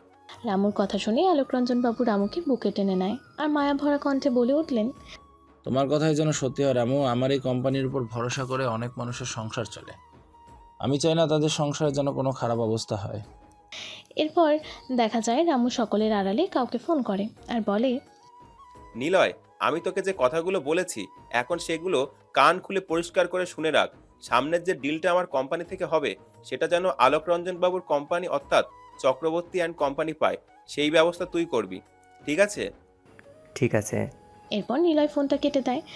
এর কিছুদিন পর আলোকরঞ্জন বাবু 2 হাত ভরে মিষ্টির হাঁড়ি নিয়ে বাড়িতে ফেরে আর খুশিতে সারা বাড়ি মাথায় করে নেয় আর চিৎকার করে রামুকে ডাকতে থাকে, রামু, রামু, তুমি কোথায়? তুমি যেখানে আছো তাড়াতাড়ি আমার সামনে এসো। আমি আজ খুবই খুশি। আমি সত্যিই আজ খুব খুশি। তুমি যা বলেছিলে তাই হয়েছে। শীতলা দেবী নিজের স্বামীকে এতটা খুশি হতে দেখে তিনিও আজ খুব খুশি। রামু আলোকরঞ্জন বাবুর চিৎকার শুনে বসার ঘরে এসে দেখে আজ আলোকরঞ্জন বাবু খুব খুশি। বড়বাবুকে এতটা খুশি হতে দেখে আজ রামু খুবই খুশি। আলোকরঞ্জন বাবু রামুকে দেখতে পেয়ে রামুর কাছে গিয়ে বুকে জড়িয়ে ধরে। স্নিগ্ধা দাঁড়িয়ে থেকে সবটা দেখতে থাকে। তারপর স্নিগ্ধা রাগ করে ঘর থেকে বেরিয়ে যায়। রামু সেটা লক্ষ্য করে। বেশ কিছুক্ষণ পর দেখা যায় যে স্নিগ্ধা অন্যমনস্ক হয়ে রাস্তায় হাঁটছিল, আর সামনে থেকে একটা গাড়ি খুব স্পিডে স্নিগ্ধার দিকে এগিয়ে আসছিল। স্নিগ্ধা সেই সব লক্ষ্য করেনি, আর তখনই কেউ একজন এসে স্নিগ্ধার হাত ধরে টেনে রাস্তা থেকে সাইডে নিয়ে গিয়ে দাঁড় করায়। ঘটনাটা অনেকটা তাড়াতাড়ি হওয়ার জন্য স্নিগ্ধা কিছুই বুঝতে পারছিল না, ভয়ে চোখ বন্ধ করে নিয়েছিল। আর যখন চোখ খোলে তখন স্নিগ্ধা তার সামনে একজন সুদর্শন যুবককে তার খুব কাছে দেখে। স্নিগ্ধা সেই ছেলেটিকে দেখেই তার মুখের ভাষা হারিয়ে ফেলে। স্নিগ্ধা কিছু বলার আগেই সেই ছেলেটি সেখান থেকে চলে যায়। তারপর যখন স্নিগ্ধা নিজেকে সামলে নিয়ে ছেলেটি যাওয়ার দিকে তাকিয়ে থাকে, আর তখন স্নিগ্ধার মনে হয় এই ছেলেটাকে আমি কোথাও একটা দেখেছি, কিন্তু কোথায় সেটা আমি ঠিক মনে করতে পারছি না। এই সকল কথা ভাবতে ভাবতে স্নিগ্ধা বাড়ি ফিরে আসে। ইতিমধ্যে রামুর বাবার আর বোনের তার দাদাকে দেখতে ইচ্ছে করার জন্য রহিম চাচার সাথে পরামর্শ করে তারা দুজনেই কলকাতায় চলে আসে রামুকে কিছু না জানিয়ে। যখন খবরটা রামু পায় তখন অশোকবাবু ও তার মেয়ে মিনু আলোকরঞ্জন বাবুর দরজার সামনে হাজির। রামু তার বাবা আর বোনকে দেখে যেন ভূত দেখার মতো ঘাবড়ে যায়। কী করবে কী বলবে রামু কিছুই বুঝতে পারছে না, তাই চুপচাপ সেখানে দাঁড়িয়ে রইল। তাই দেখে অশোকবাবু বলে উঠলেন, রামু, এতদিন পর আমি তোকে দেখলাম, কই তুই তো আমার কাছে এসে প্রণাম করলি না? শহরের হাওয়া বুঝি গায়ে লেগে গেছে? কথাটি শুনে তারপর রামু গিয়ে তার বাবাকে প্রণাম করলো, সাথে সাথে বোনকেও জিজ্ঞাসা করলো। বোন, তুই ভালো আছিস? দাদার কথা শুনে মিনু বলে উঠল, এতক্ষণ পর আমার কথা তোর মনে পড়লো, আর এখানে এসে তো তুই আমার সাথে তেমন কথাও বলতেছিস না, কি হয়েছে তোর? মিনুর কথায় রামু কিছুটা ঘাবড়ে গিয়ে বলে উঠল, আসলে বোন, এখানে আমার সব সময় অনেক কাজ থাকতো তো, তাই তেমন কথা বলা হতো না। তবে এখন তুই আর বাবা এখানে চলে এসেছিস তো, এবার থেকে কথা হবে। এরপর রামু আলোকরঞ্জন বাবু আর সিজলা দেবীর সাথে রামুর বাবা আর বোনের পরিচয় করিয়ে দেয়। তারপর রামু ওদের নিয়ে নিজের ঘরের দিকে গেল। সেখানে তাদের থাকার ব্যবস্থা করে বাইরে বেরিয়ে এলো। মাথায় রামুর অনেক চিন্তা। এরপর রামু কী করবে এইসব ভাবতে ভাবতে রামু মনে মনে বলে উঠল, সবকিছু কি সবাই তাহলে জেনে যাবে? কিন্তু এটা তো হতে দেয়া যাবে না। আমি কথা দিয়েছিলাম, সেই কথা যেমন করেই হোক আমাকে রাখতেই হবে। এই সকল কথাগুলো রামু ভাবতে ভাবতে বাড়ি থেকে বেরিয়ে যায়। রামু ভাবছিল, এমন সময় রামু দেখে রাস্তায় কিছু ছেলে স্নিগ্ধাকে বিরক্ত করছে। ঘটনাটা রামুর একেবারেই ঠিক লাগলো না। তখন সেখানে গিয়ে সেসব ছেলেদের মেরে স্নিগ্ধাকে সেখান থেকে বাঁচায়। স্নিগ্ধা রামুকে দেখে অবাক, একটা গ্রামের ছেলে মার্শাল আর্ট কীভাবে জানে? স্নিগ্ধার সন্দেহ হয়। তারপর স্নিগ্ধা রামুর ওপর গোপনে নজর রাখতে শুরু করে। এরপর কিছুদিন কেটে যায়। তারপর একদিন মিনু তার দাদাকে ডেকে জিজ্ঞাসা করে, কে তুমি? কথাটি শুনে রামু ঘাবড়ে যায় আর মুখে জোরপূর্বক হাসির রেখা ফুটিয়ে বলে উঠল, কিসব কথা বলছিস তুই? আমি আবার কে? এই কথার মানে কি? কারণ তুমিও জানো এই কথার মানে কি। তুমি সত্যি কথা বলবে না, আমি বাবাকে কাকাকে বাবুকে ডাকবো। হ্যাঁ? কথাটি শুনে রামু ঘামতে শুরু করে। তা দেখে মিনু বলে উঠল, তোমায় যেদিন প্রথম দেখলাম সেদিনই আমার তোমাকে আমার নিজের দাদা মনে হয়নি। আবার দাদা কোথায়? তুমি আমার দাদাই কিছু ক্ষতি করে দাওনি তো? বলো না তুমি। আমাদের দাদা ছাড়া আর কেউ নেই, বাবা জানতে পারলে খুব কষ্ট পাবে। তুমি বলো দাদা কোথায়? আমার দাদাকে নিয়ে এখনই এখান থেকে অনেক দূরে চলে যাব, সত্যি বলছি আমি। মিনুর কথাগুলো বলতে বলতে মাটিতে বসে পড়ে আর কাঁদতে থাকে। রামু কাছে এসে মিনুকে মাটি থেকে তুলে দাঁড় করায় আর মিনুর মাথায় হাত দিয়ে বলে, হ্যাঁ বোন, আমি তো দাদা না। তাহলে তুমি কে? আমি হলাম। রামুর কথাগুলো বলতে যাবে এমন সময় স্নিগ্ধা রামু আর মিনুর সব কথা শুনতে পেয়ে যায়। আর তখন স্নিগ্ধা সবাইকে ডেকে আনে রামুর ঘরে। সবাইকে দেখে রামু কিছুই বলতে পারছিল না। তখন স্নিগ্ধা বলে উঠল, দেখো পাপা, আমি যেটা সন্দেহ করেছিলাম সেটাই ঠিক। এই ছেলে রামু না, রামুর ছদ্মবেশে অন্য কেউ। জানি না ওর কী উদ্দেশ্য, তবে আমি নিশ্চিত ওর সত্যি কোনো খারাপ উদ্দেশ্য আছে। না হলে এভাবে অন্যের পরিচয় নিয়ে আমাদের বাড়ির কাজের জন্য কেন আসবে? স্নিগ্ধার কথা শুনে আলোকরঞ্জন বাবু সিজলা দেবী রামুর দিকে অবাক হয়ে তাকিয়ে রইল। তখন আলোকরঞ্জন বাবু রামুকে জিজ্ঞাসা করলো, তুমি যদি রামু না তাহলে তুমি কে? আলোকরঞ্জন বাবুর কথা শুনে অশোকবাবুর অবস্থা খুবই খারাপ। রামু দৌড়ে গিয়ে অশোকবাবুকে ধরতে চাইলে অশোকবাবুকে রামুর থেকে দূরে সরে যায় আর বলে উঠল, তাহলে আমার রামু কোথায়? কাকাবাবু, আমার বলতে চাইছি না, তবে আমার মনে হচ্ছে এই ছেলে রামুর আবার কিছু ক্ষতি করে দেয়নি তো? মানে আপনারা তো গ্রামের মানুষ, তাই শহরে কিছুই জানেন না। এরকম ছেলেরা নিজেদের স্বার্থের অনেক কিছু করতে পারে, খুনও করতে পারে। স্নিগ্ধার কথা শুনে অশোকবাবু আর দাঁড়িয়ে থাকতে পারলেন না। পড়ে যেতে গেলে রামু এসে অশোকবাবুকে ধরে নেয়, আর রামু চিৎকার করে বলে ওঠে, একদম বাজে কথা বলবে না স্নিগ্ধা, যেটা জানো না সেটা নিয়ে কথা বলো না। রামুর কথা শুনে স্নিগ্ধা হেসে বলে উঠল, বাহ, একেই বলে চোরের মায়ের বড় গলা। আর এতদিন আমাকে দিদিমণি বলা হচ্ছিল, আর আজ সোজা নাম ধরে ডাকা হচ্ছে। আজ দেখছি তোমার সাহস খুব বেড়ে গেছে। এই বলে স্নিগ্ধা এগিয়ে এসে রামুকে একটা থাপ্পড় মারে, আর রামু তখন কোনো কথা না বলে স্নিগ্ধার দিকে তাকিয়ে থাকে।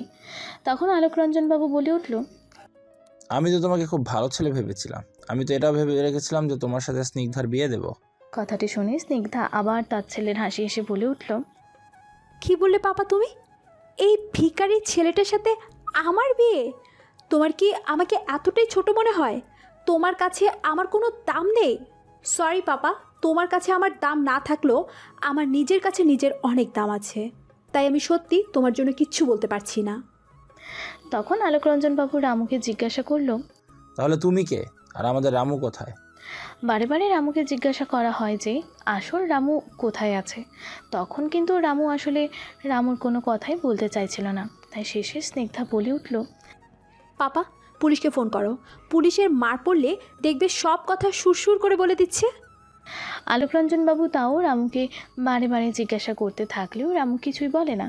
শেষে হঠাৎই রামুর পকেটে ফোনটা বেজে উঠলে রামুকে ফোন ধরতে না দিয়ে স্নিগ্ধা ফোনটা ধরেই বলে উঠল, হ্যালো, আপনি কে বলছেন? নিলয় হঠাৎ অন্য কাউকে কথা বলতে শুনে বলে উঠল, আপনি কি বলছেন? যার ফোন সে কোথায়?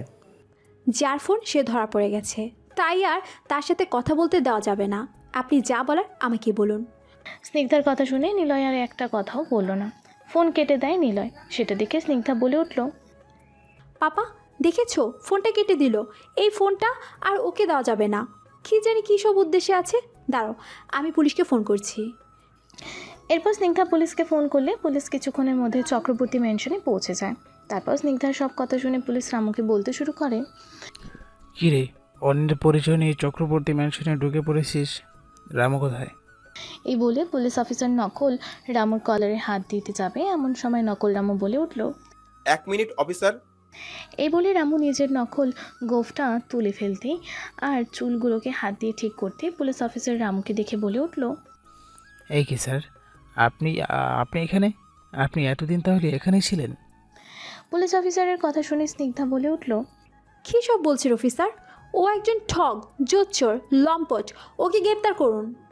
আর ঠিক তখনই পুলিশ অফিসার বলে উঠলেন, আপনি জানেন উনি কে? উনি এই শহরের সব থেকে বড়, শুধু শহর না, রাজ্যে না, দেশের টপ বিজনেসম্যানগুলোর মধ্যে উনি একজন। উনি হলেন চ্যাটার্জি গ্রুপ অফ ইন্ডাস্ট্রিজের একমাত্র কর্ণধার অনুভব চ্যাটার্জি। আর যখন উনি এখানে অন্যের পরিচয়ে আসেন, তাহলে তার পিছনে সত্যিই কোনো কারণ আছে। পুলিশ অফিসারের কথা শুনে সবাই চুপ।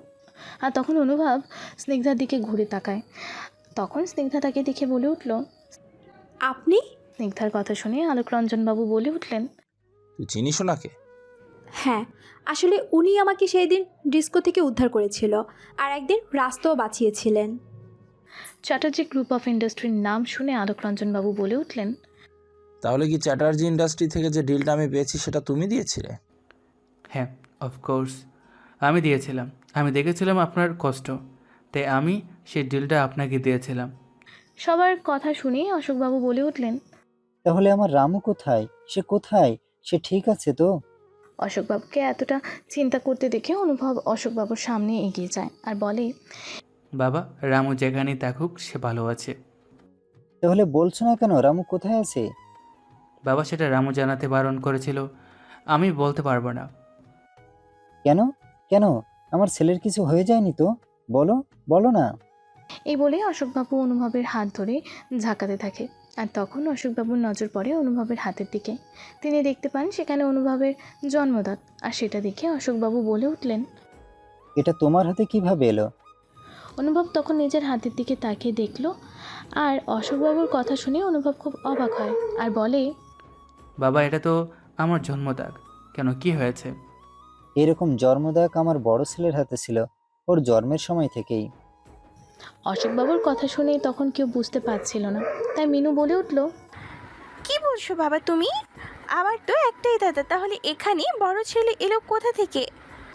অশোকবাবু তখন চোখের জল মুছে নিয়ে বলে উঠল, আসলে বহু বছর আগে আমি, তোর মা আর আমাদের 2 ছেলেকে, যারা ছিল যমজ, তাদের নিয়ে শহরে ঘুরতে এসেছিলাম। আর তখন আমাদের বড় ছেলে হারিয়ে গিয়েছিল। অনেক খুঁজেছিলাম, কিন্তু তাকে আর আমরা খুঁজে পাইনি। অশোকবাবুর কথা শুনে অনুভব বলে উঠল। সত্যি বলছো বাবা তুমি? অনুভবের কথা শুনে অশোকবাবু বলে উঠলেন। হ্যাঁ, সত্যি বলছি। অশোকবাবুর কথা শুনে অনুভবের চোখে জল। তা দেখে অশোকবাবু অনুভবকে জড়িয়ে ধরলেন আর বললেন, তুই আমার সেই হারিয়ে যাওয়া ছেলে। তোকে কত খুঁজেছি কিন্তু পাইনি। আজ এতগুলো বছর পর যদিও বা তোকে ফিরিয়ে দিল, এইভাবে ফিরিয়ে দিল ভগবান। সবার কথা শুনে তখন মিনু বলে উঠল, তাহলে আমার রামু দাদা কোথায়? তুমি বলো না দাদা, আমার রামু দাদা কোথায় আছে? সে ভালো আছে তো? একবার তার সাথে দেখা করতে চাই। সে কি আমাদের সাথে দেখা করতে চায় না? আমরা কি অপরাধ করেছি? এমন সময় নিলয় চক্রবর্তী ম্যানশনে প্রবেশ করে। আর মিনুর কথা শুনে নিলয় মিনুর দিকে তাকিয়ে থাকে। আর সে দেখে অনুভব অশোকবাবুকে বাবা বলে ডাকছে। অশোকবাবু বারে বারে রামুর কথা জিজ্ঞাসা করছে। তখন নিলয় বলে উঠল, অনুভব, আজও চুপ করে থাকিস না, সত্যি কথাটা বলে দে। চুপ কর নিলয়, আমি তোকে বলছি তুই চুপ কর। এইভাবে সবার মনে মিথ্যে সঞ্চার করে কোনো লাভ নেই অনুভব। সত্যিটা একদিন সবার সামনে আসবেই। তাই যত পরে সবার সামনে আসবে ততই কষ্ট হবে সবার। তাই এখন সময় থাকতে সবাইকে সত্যিটা বলে দে। বলে দে অনুভব। নিলয়ের কথা শুনে অশোকবাবু বলে উঠলেন, কোন সত্যি কথার কথা বলছে ও অনুভব? আমাকে বল, বল আমাকে। তখন অনুভব কিছুই বলতে চাইছিল না। তাই অশোকবাবু অনুভবের হাত তার নিজের মাথায় রাখে আর বলে, তোকে আমার দিব্যি, সত্যি কথাটা বল, রামু কোথায় আছে? তখন আর অনুভব মিথ্যা কথা বলতে পারল না। অনুভব তখন বলে উঠল, বাবা, রামু আর নেই। রামু আমাদের ছেড়ে অনেক দূরে চলে গেছে। কথাটা শুনেই অশোকবাবু নিচে বসে পড়লেন আর বললেন। তার মানে? তারপর অনুভব সব ঘটনা সবাইকে খুলে বলতে লাগলো। সেদিন আমাকে বাঁচানোর পর রামু যখন তার কাজের জন্য চলে যাচ্ছিল, আর আমি আমার গাড়ি খারাপ হয়ে যাওয়ার জন্য সেখানে দাঁড়িয়েছিলাম, এমন সময় কারো চিৎকার আমি শুনতে পেয়েছিলাম। তারপর এগিয়ে এসে দেখি যে রামু রক্তাক্ত অবস্থায় মাটিতে পড়ে আছে। আমি ওর সামনে গিয়ে ওর মাথাটা আমার কোলে রেখে আমি বললাম, তোমার কিচ্ছু হবে না, আমি তোমার কিছু হতে দিব না। তখন আমার কথা শুনে রামু আমাকে বলেছে, আমার কাছে আর খুব বেশি সময় নেই। আমি তোমাকে একটা কথা বলে যেতে চাই। বলো। আমার বাবাকে তুমি কোনোদিন জানতে দিও না যে আমি আর নেই। আমার খবর জানতে পারলে বাবা আর বাঁচবে না। বাবার হার্টের সমস্যা আছে, পেসমেকার লাগানো হয়েছে। আমাকে কথা দাও যে তুমি আমার বাবাকে কোনোদিনও জানাবে না যে আমি আর নেই বলে। এই বলে রামু আমার কোলেই তার শেষ নিঃশ্বাস ত্যাগ করে। তারপর রামুর শেষ কাজ মিটিয়ে আমি যখন রামুর কথা ভাবি যে এখন যদি চক্রবর্তী ম্যানশনে এর রামু কাজ করতে না যায় তাহলে এমনিতেই সবাই সবটা জেনে যাবে, তাই আমি রামুর কথা রাখতে এখানে রামুর জায়গায় কাজ করতে চলে আসি। সব শুনে সবার চোখে জল চলে আসে। অশোকবাবু আর মিনু রামুর এমন কথা শুনে কান্নায় ভেঙে পড়ে। তখন অনুভব তাদের সামলায় আর বলে, বাবা, তুমি এতটা ভেঙে পড়ো না, আমি আছি তোমার সাথে। তোমার একটা ছেলে হারিয়ে গেছো তো কী হয়েছে? তুমি আর আরেকটা ছেলেকে ফিরে পেয়েছো, চলো তুমি আমার সাথে। অনুভবের কথা শুনে অশোকবাবুর বলে উঠলেন, না, এই শহর আমাদের কাছ থেকে রামুকে কেড়ে নিয়েছে। আমরা আর এই শহরে থাকবো না, চলে যাব আমরা আবার গ্রামে। আমার সহজ সরল রামুকে যদি আমি তখন কাজের জন্য এই শহরে না পাঠাতাম, তাহলে রামু আমার কাছে থাকতো। এই শহর আমার কাছ থেকে রামুকে কেড়ে নিয়েছে, তাই আমি আর এই শহরে থাকবো না। চল মা মিনু, আমরা গ্রামে ফিরে যাই। এই বলে অশোকবাবু আর মিনু চক্রবর্তী ম্যানশন থেকে বেরিয়ে যেতে গেলে অনুভব তাদের পথ আটকে ধরে। আর তখন অনুভব বলে উঠল, বাবা, আমি তো এতগুলো বছর তোমাদের ছাড়াই দেখেছি, আজ আমি তোমাদের ফিরে পেয়েছি, আর তুমি আমাকে ফেলে রেখে চলে যাবে? আমাকে আবার সেই অনাথ করে দেবে? কেন বাবা, আমাকে তোমরা রামুর মতো ভালোবাসতে পারবে না? অনুভবের আবেগ জড়ানো কণ্ঠের কথা শুনে অশোকবাবু আর কিছু বলতে পারলেন না। অনুভবকে জড়িয়ে ধরলেন। আর তখন অনুভব বলতে লাগলো, বাবা আর মিনু, তোমাদের আমি কোথাও যেতে দিব না, তোমরা আমার সাথে যাবে। এই বলে অনুভব অশোকবাবু আর মিনুর হাত ধরে চক্রবর্তী ম্যানশন থেকে বেরিয়ে গেল। তবে বেরিয়ে যাওয়ার আগে অনুভব একবার স্নিগ্ধার দিকে তাকিয়ে দেখল। আর অনুভব তখন আলোকরঞ্জন বাবুকে প্রণাম করে বলে উঠল, আমি যদি এতগুলো দিনে আমাদের কোনো ক্ষতি করে থাকি তাহলে আমাকে ক্ষমা করে দিবেন। এই বলে অনুভব বেরিয়ে গেল। তখন স্নিগ্ধার মুখে কোনো কথা ছিল না। স্নিগ্ধা তখন চেয়ে চেয়ে অনুভবের দিকে তাকিয়েছিল। অনুভব ঘর থেকে বেরিয়ে যেতে স্নিগ্ধা দৌড়ে দরজার কাছে এলো আর সেখানে দাঁড়িয়ে দেখতে লাগলো। স্নিগ্ধা দেখতে পেল তাদের বাড়ির বাইরে বেশ কতগুলো গাড়ি দাঁড়িয়ে আছে আর তাতে একে একে সবাই উঠে গেল। শেষে অনুভব তার পকেট থেকে সানগ্লাসটা বের করে চোখে পড়ে নিল। এরপর কেটে গেছে বেশ কিছুদিন। রাতের বেলায় ভালো করে ঘুমাতে পারে না স্নিগ্ধা। আসলে রামুর উপর স্নিগ্ধার সন্দেহ বেশ অনেক দিন ধরেই হয়েছিল। তাই সেদিন ডিস্কো থেকে স্নিগ্ধাকে উদ্ধার করেছিল সেটার খোঁজ যখন স্নিগ্ধা করে তখন সে জানতে পারে অনুভব তাকে ডিস্কোর বদমাইশ ছেলেগুলোর হাত থেকে বাঁচিয়েছিল। কিন্তু যখন স্নিগ্ধা বাড়িতে শোনে যে তাকে রামু বাড়িতে নিয়ে এসেছে তখন থেকে স্নিগ্ধার রামুর উপর সন্দেহ হয়। কিন্তু স্নিগ্ধা কোনো দিন বুঝতেই পারেনি যে অনুভবই হলো রামু। আর এতদিন স্নিগ্ধা অনুভবকে মনে মনে ভালোবেসে গেছে।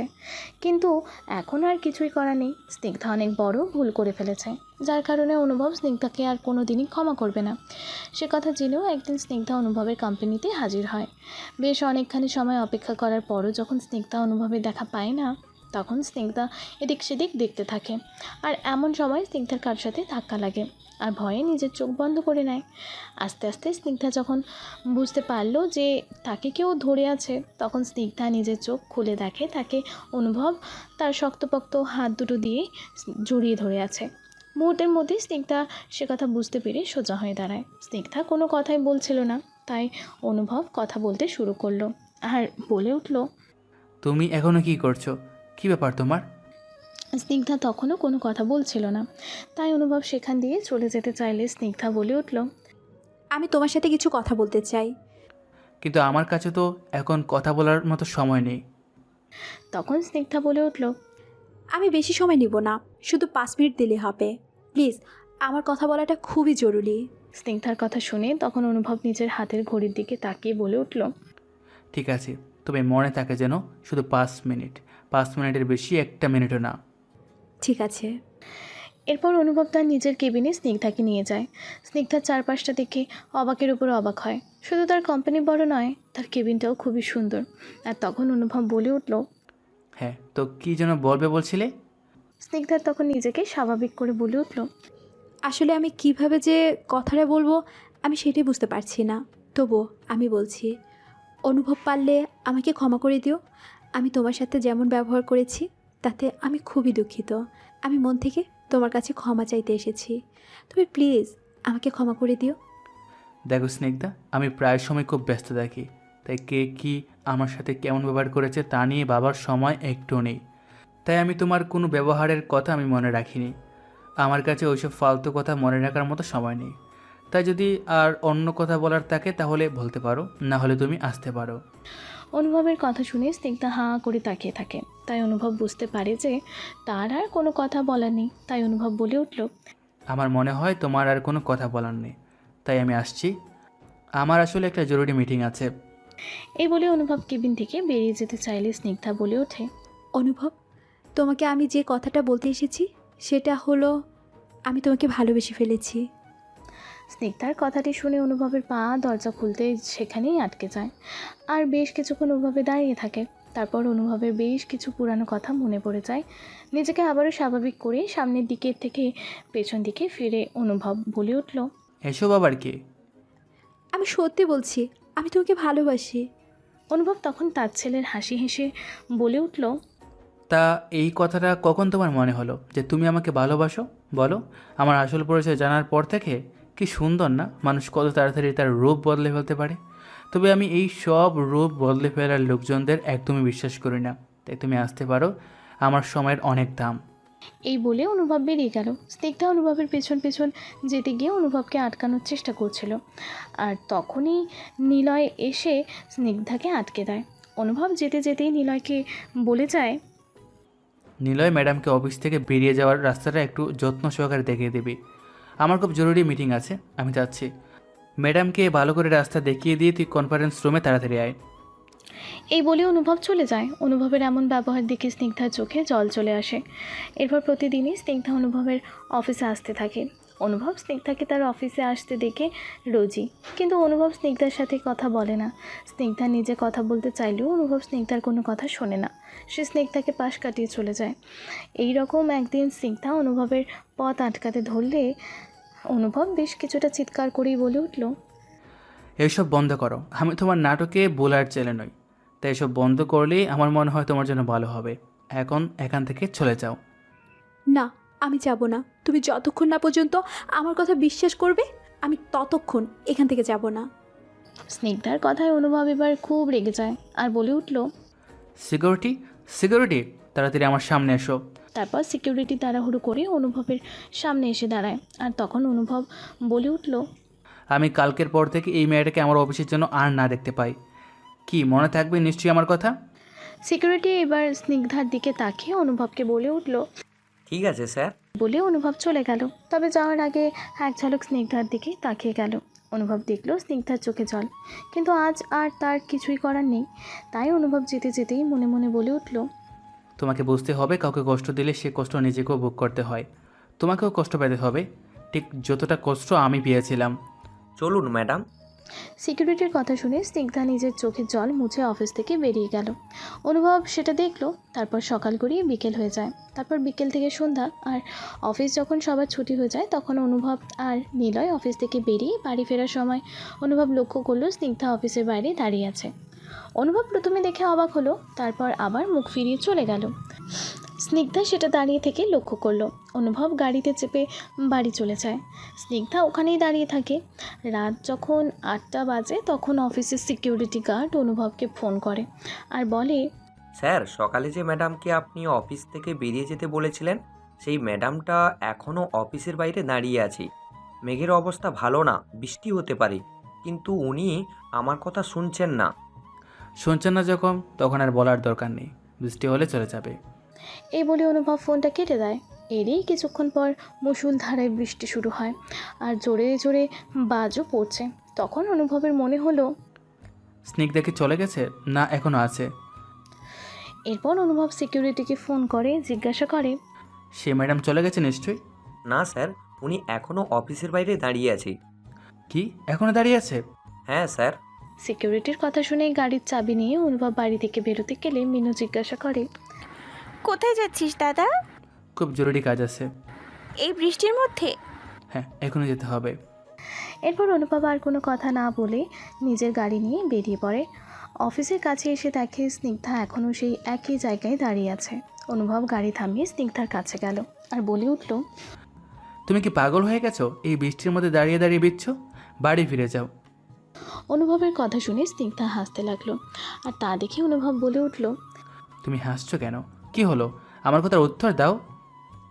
এরপর হঠাৎই স্নিগ্ধা জ্ঞান হারিয়ে ঢলে পড়ে আর তখনই অনুভব স্নিগ্ধাকে ধরে নেয়। বারে বারে অনুভব স্নিগ্ধাকে ডাকতে থাকলেও স্নিগ্ধার জ্ঞান ফেরে না।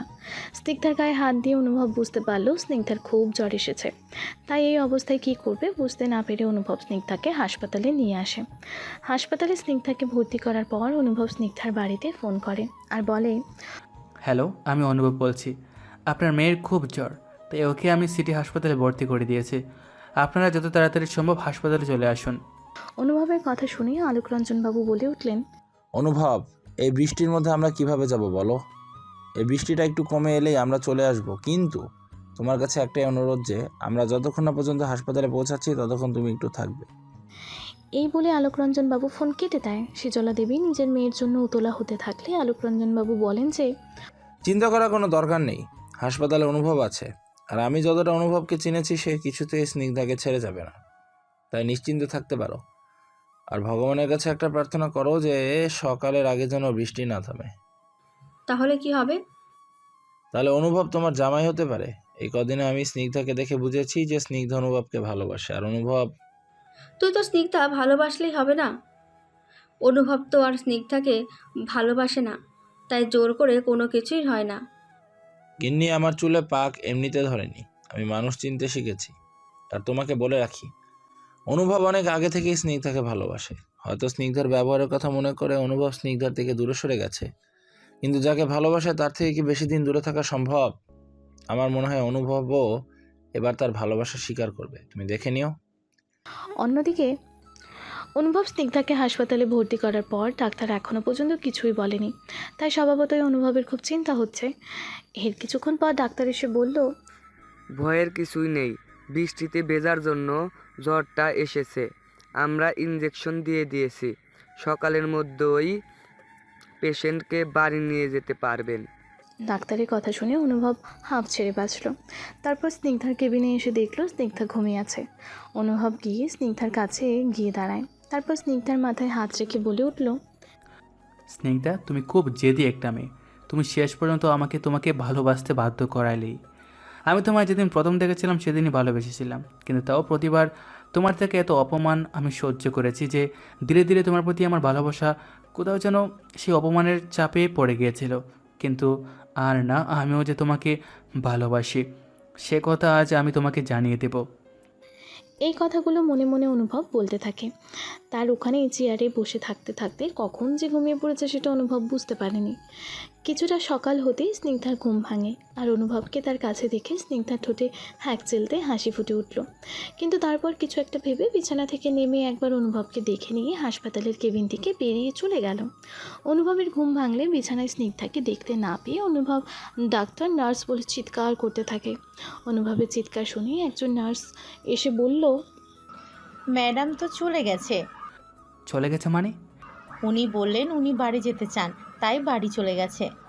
আমাকে একবারও আপনারা জানাবেন না এখন কোথায় গেল মেয়েটা? কী করে খুঁজবো? আচ্ছা বাদ দিন, চলুন আপনাদের হাসপাতালে বিলটা মিটিয়ে দিই। না স্যার, তার আর কোনো দরকার নেই। ম্যাডাম যাওয়ার আগে সব পেমেন্ট করে দিয়ে গেছে। কথাটা শুনে অনুভবের খুব রাগ হলো। তারপর আবার নিজেকে শান্ত করে রেখে চোখ বন্ধ করে একটা দীর্ঘশ্বাস ত্যাগ করে পকেট থেকে ফোনটা বের করে অনুভব আলোকরঞ্জন বাবুকে জিজ্ঞাসা করলেন, বলছিলাম আপনার মেয়ে কি বাড়ি ফিরে গেছে? হ্যাঁ, ফিরেছে তো। কেন, কি হয়েছে? অনুভব আর কোনো কথা বলল না। ফোন কেটে সোজা চক্রবর্তী ম্যানশনে চলে আসে আর বাড়ির দরজার সামনে স্নিগ্ধার নাম ধরে চিৎকার করতে থাকে। অনুভবের চিৎকার শুনে আলোকরঞ্জন বাবু আর সৃজলা দেবী নিজের ঘর থেকে বেরিয়ে এলেন। আর অনুভবকে এতটা রেগে থাকতে দেখে আলোকরঞ্জন বাবু বলে উঠলেন, কি হয়েছে অনুভব? এভাবে চিৎকার চেঁচামেচি করছো কেন? সেটা আপনার মেয়েকে জিজ্ঞেস করুন। সারা রাত আমি ওর জন্য চিন্তায় চিন্তায় পাগল হয়ে যাচ্ছিলাম, আর সুস্থ হতেই আমাকে না বলে বাড়ি ফিরে আসার সাহস হলো কোথা থেকে? আর তখনই স্নিগ্ধা ঘর থেকে বেরিয়ে এসে বলে উঠল, সে আমার জন্য আপনার মূল্যবান সময় নষ্ট হয়েছে, তার জন্য আমি সত্যিই দুঃখিত। অনুভব তখন স্নিগ্ধার কাছে এসে বলতে লাগলো, তুমি বাড়ি বাড়ি আমার সাথে এমন করো কেন? আমাকে ক্ষমা করবেন, আর কোনো দিন আমি এমন কিছু করব না, কথা দিচ্ছি। আরেকটা কথা, সামনের সপ্তাহে আমি বিয়ে করছি। আপনাকে বাড়িতে গিয়ে নিমন্ত্রণ দিয়ে আসবো, সাথে সবাইকে নিমন্ত্রণ দিয়ে আসবো, কিন্তু তাও আমি আপনাকে আগে থেকে বলে রাখলাম। এই কথাগুলো বলে স্নিগ্ধা নিজের ঘরে চলে গেল। অনুভব আর কোনো কথা বলতে পারল না। চুপচাপ সে চক্রবর্তী ম্যানশন থেকে বেরিয়ে এলো। তারপর থেকেই অনুভবের মন খুব খারাপ। এরই মাঝে একদিন এসে স্নিগ্ধা কার্ড দিয়ে সবাইকে নিমন্ত্রণ করে গেছে, কিন্তু সেই কার্ড না স্নিগ্ধা দেখেছে আর না অনুভব দেখেছে। অনুভব রাগের মাথায় সেই কার্ড ছেড়ে ফেলেছে।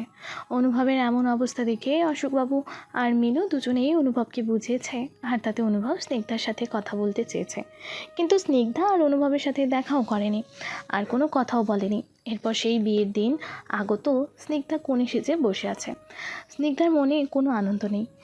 এমন সময় একজন গেয়ে উঠল, हीरे शहरा बांध के मैं तो आया रे, डोली बारात भी साथ में मैं तो लाया रे, ओ हीरे शहरा बांध के मैं तो आया रे, डोली बारात भी साथ में मैं तो लाया रे, अब तो ना होता है एक रोज़ इंतज़ार सोनी, आज नहीं तो कल है, तुझको तो बस मेरी होनी है, तैनू लेके मैं जावांगा, दिल दे के मैं जावांगा, तैनू लेके मैं जावांगा, दिल दे के मैं जावांगा। গান শুনে স্নিগ্ধা ঘর থেকে বেরিয়ে আসে আর সে দেখতে পায় অনুভব বরের বেশে তাদের বাড়ির দরগড়ায় দাঁড়িয়ে আছে আর গান গাইছে। স্নিগ্ধা এসব দেখে খুবই অবাক, আর তখন স্নিগ্ধা বলে উঠল, এসব করে আর কোনো লাভ নেই, আর কিছুক্ষণের মধ্যেই আমার হবু বর তাদের লোকজন নিয়ে চলে আসবে। তাই আপনারা সকলে এখান থেকে চলে যান। স্নিগ্ধার কথা শুনে অনুভব বলে উঠল, বর তো অলরেডি চলে এসেছে তোমাকে বিয়ে করতে। মানে? মানেটা হলো আজকে সন্ধে বর আমি আর কনে তুমি, এরপর চলো বিয়েটা আমরা করে নিই। অনুভবের কথা শুনে স্নিগ্ধা বলে উঠল, না, কিছুতেই না। এই বলে স্নিগ্ধা ঘরের ভিতর চলে গেল। তা দেখে অনুভবও স্নিগ্ধার পেছন পেছন যেতে লাগলো। আর তখন আলোকরঞ্জন বাবু বলে উঠল, স্নিগ্ধা মা আমার, অনুভব তোকে সত্যি খুব ভালোবাসে, আর তোর অনেক আগে থেকে। ওকে তুই ফিরিয়ে দিস না। আলোকরঞ্জন বাবুর কথার পর অশোকবাবু বলে উঠলেন, হ্যাঁ স্নিগ্ধা মা, অনুভব তোমাকে খুব ভালোবাসে। সাথে মিনুও বলে উঠল, হ্যাঁ স্নিগ্ধা দি, দাদা তোমাকে অনেক ভালোবাসে, দেখবে দাদা তোমার কোনো অযত্ন হতে দিবে না। সবার কথা শুনে স্নিগ্ধা নিজের ঘরে চলে যায়। অনুভব সহ সবাই তখন অনেক চিন্তায় থাকে যে এবার স্নিগ্ধার সিদ্ধান্ত কী হবে। সবাই তখন বিয়ের আসরে স্নিগ্ধার জন্য অপেক্ষা করতে থাকে। বিয়ের লগ্ন বয়ে যাচ্ছে। পুরোহিত মশাই এবার বলে উঠল, কি ব্যাপার, বিয়ে হবে না নাকি? এইভাবে আর কতক্ষণ বসে থাকবো? পুরোহিত মশাইয়ের কথা শুনে শীতলা দেবী স্নিগ্ধার ঘরে গেল।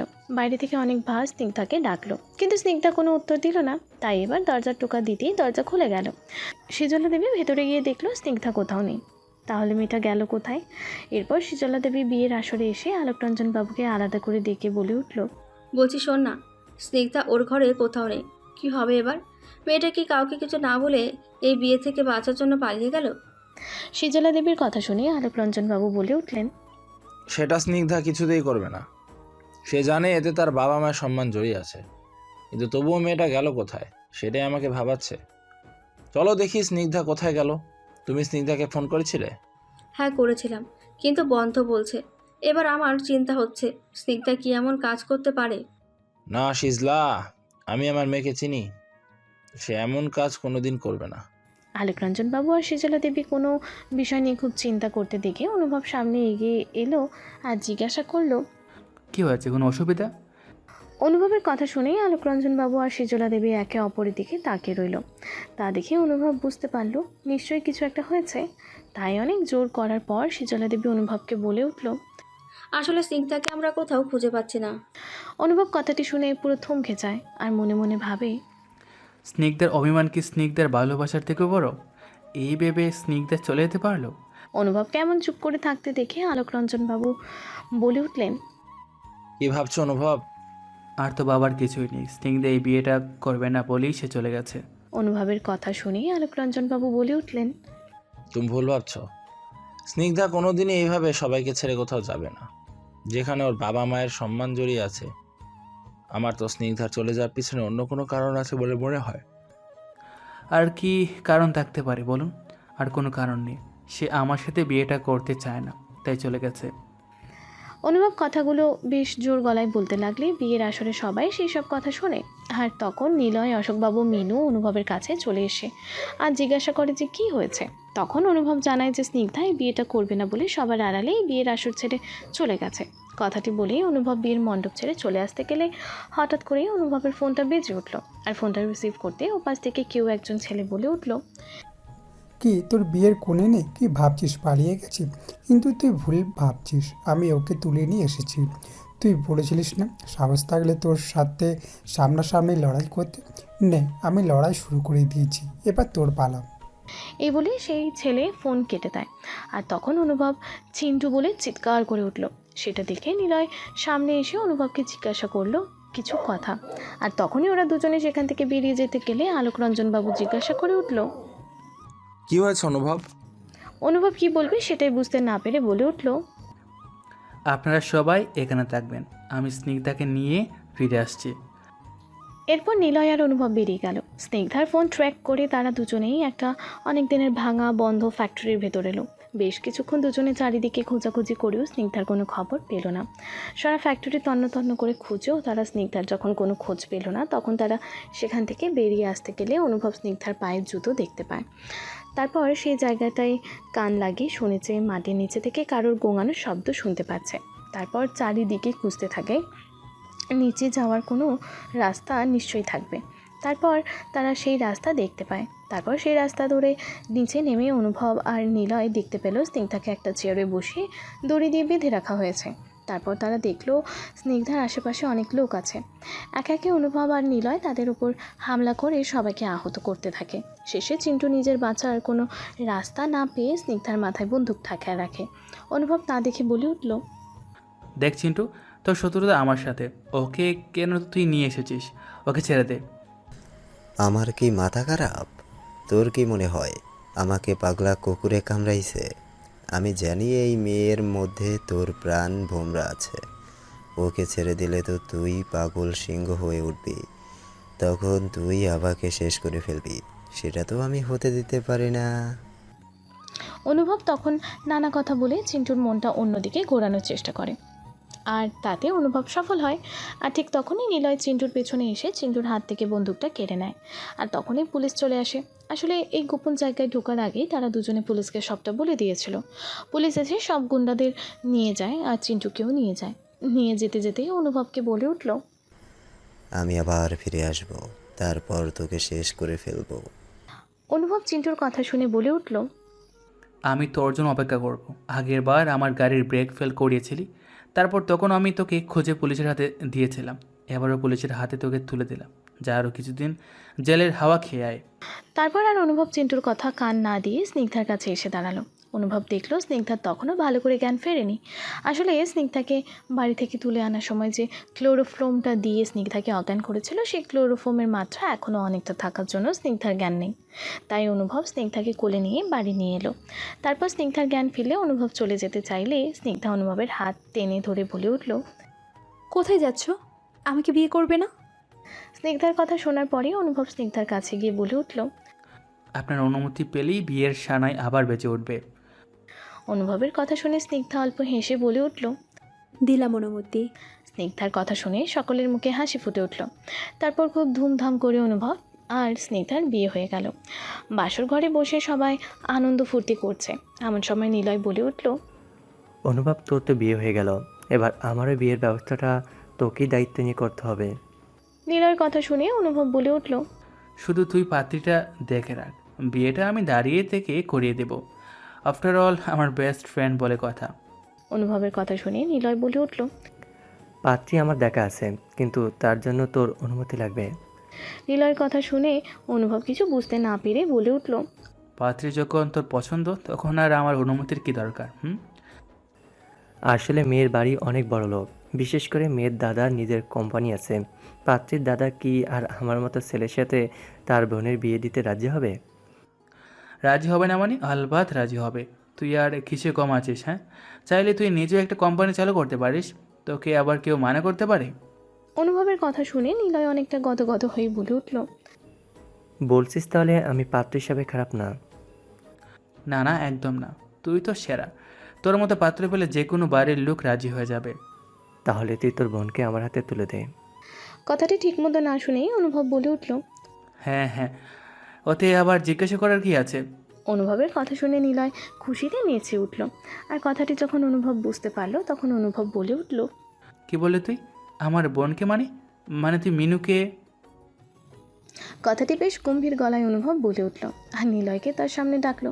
তখন ভয়ে ভয়ে নিলয় অনুভবের সামনে গিয়ে দাঁড়াতেই অনুভব খুশিতে নিলয়কে জড়িয়ে ধরল আর বলে উঠল, শালা, আমার চোখের সামনে দেখি আমার বোনের সাথে প্রেম করা হচ্ছে। করেছি, তবে তুই রাজি থাকলেই আমি এই বিয়ে করব। নিলয়ের কথা শুনে অনুভব বলে উঠল, পাত্রীর দাদারা কোনোদিন রাজি হয় না, তাদের রাজি করে নিতে হয়। পাগলা শালা, প্রেম করে বলছে আমি রাজি থাকলে বিয়ে করবে। ইয়ার কি হচ্ছে? এবার তুই বিয়ে করতে না চাইলেও আমি তুলে নিয়ে এসে তোর সাথে আমার বোনের বিয়ে দিয়ে দেবো। শালা। অনুভবের কথা শুনে নিলয় বলে উঠল, এটা কিন্তু অন্যায়। অন্যায়? কোনটা অন্যায় একবার বল তুই, তারপর আমি তোকে দেখছি। এই যে তুই আমাকে শালা বলছিস, হিসেব মতো তুই আমার শালা হবি, আর তাই তুই আমার সাথে এবার থেকে সম্মান দিয়ে কথা বলবি। সম্মান? সম্মান আবার কাকে? তোকে? বেশি পেপু করলে আমার বোনকে তোর হাতে তুলে দিব না, এই আমি বলে দিলাম। অনুভবের কথা শুনে নিলয় বলে উঠল, এই না না শালাবাবু, এমনটা করে না, তাহলে যে আমি চিরকুমার থেকে যাব, আর এমনটা আমি চাই না। প্লিজ প্লিজ, আমার উপর আপনি সদয় না হলে আমার বিয়েটা হবে না। নিলয়ের কথা শুনে বাসর ঘরে সবাই হেসে উঠল। এর কিছুদিন পর নিলয় আর মিনুর বিয়ে হয়ে যায়। সবাই মিলে হাসি খুশিতে জীবন অতিবাহিত করতে লাগলো।